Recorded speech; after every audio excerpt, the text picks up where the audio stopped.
दोस्तों आमेर का किला देखने के बाद अब हम निकल चुके हैं आगे हवा महल देखने के लिए।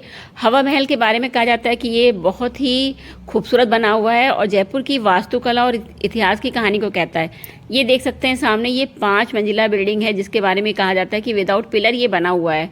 तो ये इस एक आकर्षक का केंद्र है और सभी के मन में होता है इसको अंदर से देखने की इच्छा होती है कि किस तरह से इसका निर्माण कराया गया था और किस तरह से बना हुआ है।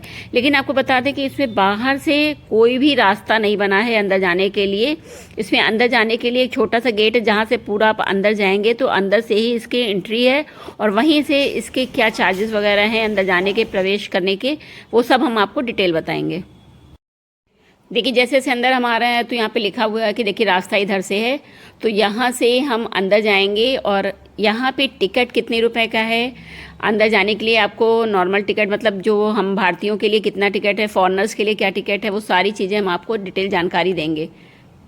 देखिए जहाँ से ये एंट्री गेट है ना, यहीं पे ये टिकट का काउंटर बना हुआ है। यहाँ पे भारतीयों के लिए टिकट है 52 रुपीज़ और जो भारतीय विद्यार्थी हैं उनके लिए 22 रुपये और फॉरेनर्स के लिए है 202 रुपये और वहाँ के जो विद्यार्थी हैं उनके लिए अलग है।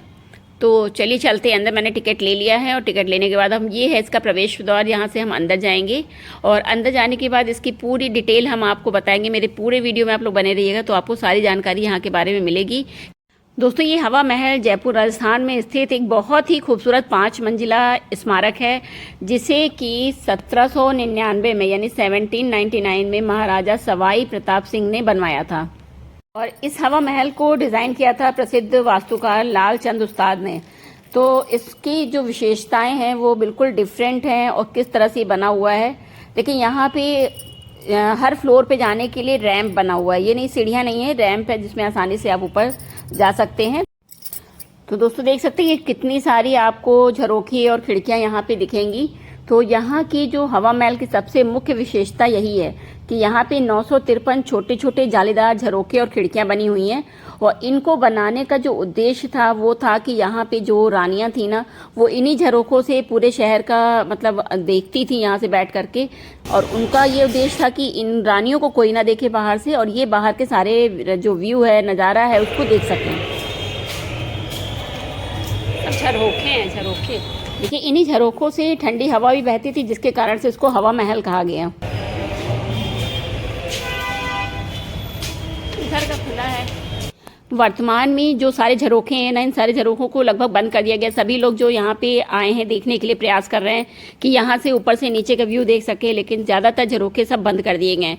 तो यहाँ से आप खाली घूम करके देख सकते हैं कि हाँ इतने सारे झरोखे बनाए हुए हैं। इन झरोखों का ही महत्वपूर्ण रोल था हवा महल में। इनसे हवा और प्रकाश दोनों अंदर आती थी और साथ में रानियाँ जो थी वो शहर को देख सकती थी, लोग रानियों को नहीं देख पाते थे।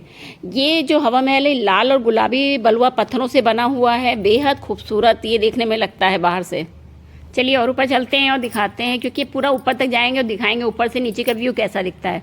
तो ये जो हवा महल इसमें 5 मंजिला है, सभी को मालूम है।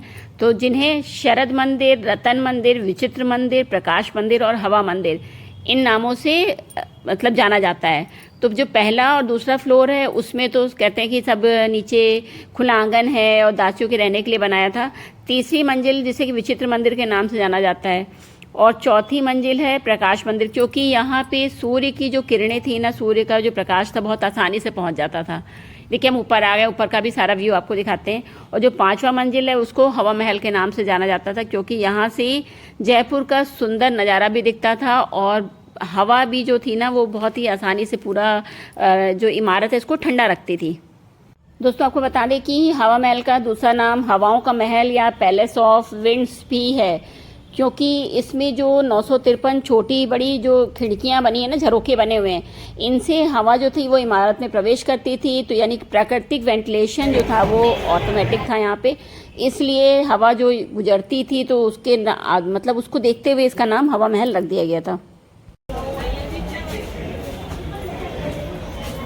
फ्रेंड्स अभी यहाँ से और ऊपर चलेंगे, देखते हैं ऊपर से हमारा पूरा जयपुर शहर कैसा दिखता है, क्योंकि इसके बारे में कहा गया है कि अगर आप ऊपर से जा करके पूरा शहर देखेंगे तो बहुत खूबसूरत दिखता है। तो वाकई में देखिए हम ऊपर आ गए हैं और ऊपर से देखकर मुझे नज़ारा जो है वाकई बेहद खूबसूरत दिख रहा है, क्योंकि यहाँ से पूरा शहर आप देख सकते हो। इसीलिए हवा महल अपनी वास्तुकला और डिज़ाइन के लिए फेमस है, यानी प्रसिद्ध है, क्योंकि पर्दा प्रथा का पालन करने वाली महिलाओं को शहरी जीवन और सांस्कृतिक आनंद लेने का मौका ये हवा महल देता था। क्योंकि वो बाहर नहीं निकलती, इसलिए वो लोग यहीं से पूरे शहर को देखती थी। यहाँ पे शाही जुलूस है, मनोरंजन, मतलब सब कुछ उनका इस हवा महल के अंदर से ही इन झरोखों के माध्यम से होता था। तो आप भी देख सकते हो ऊपर से कितना खूबसूरत जो शहर का व्यू है दिख रहा है। यहाँ से आप पूरी पिंक सिटी यानी गुलाबी शहर कितना खूबसूरत दिख रहा है। तो कहा जा सकता है कि दुनिया की सबसे ऊंची इमारतों में से एक है ये हवा महल, जो कि बिना नींव के बनी हुई है। और ये 5 मंजिला इमारत लगभग 87 फुट ऊंची है, जो कि पिरामिड के आकार की बनी हुई है और भगवान कृष्ण के मुकुट की तरह ये दिखती है। तो ऐसा यहाँ पे जो है लोगों का मानना भी है कि, और गुलाबी शहर यानी कि जो जयपुर को पिंक सिटी कहा जाता है, तो आपको ये हवा महल उसका प्रतीक भी है। और ये मुगल व राजपूती वास्तुकला का एक बेजोड़ नमूना भी है।